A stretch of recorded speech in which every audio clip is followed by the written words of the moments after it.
Alright everyone, so the last thing we need to do to change this into one great big character is get the transitions to occur. So the first transition is going to be from the knight to the wretch. So when the knight is beaten, that's to say when you shoot away all his armor, he's going to transform into the wretch. So go to knight, and so this is what governs the loss of his armor, and you keep shooting it away until it runs out of costumes, and then when it runs out of costumes it gives you the loose chain vest. Right here we're going to broadcast a message, and it's going to be a new message, and it's going to be summon wretch to knight.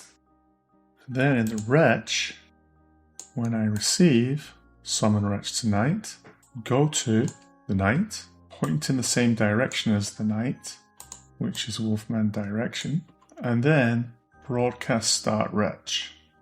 Okay, let's see how that works. Set the starting enemy to knight. Okay, so I've got to shoot away his armor.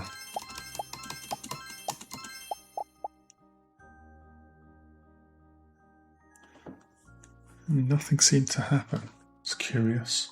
Okay, well, one thing that's wrong is the spawn wretch occurs in the setup, and that involves gliding to a random position. We don't want that, so let's get rid of that. So the problem is that starts a cycle which creates the wretch, but it checks that the current enemy is the wretch, so we have to set the current enemy to the wretch before he will appear. So let's do that. So summon wretch to knight, go to knight, point in direction, Wolfman direction, set current enemy to wretch, and then let's see if that works.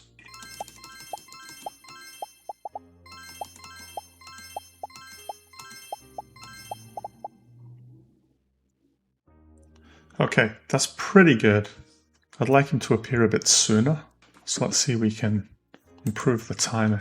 If we just put this first, that might do it.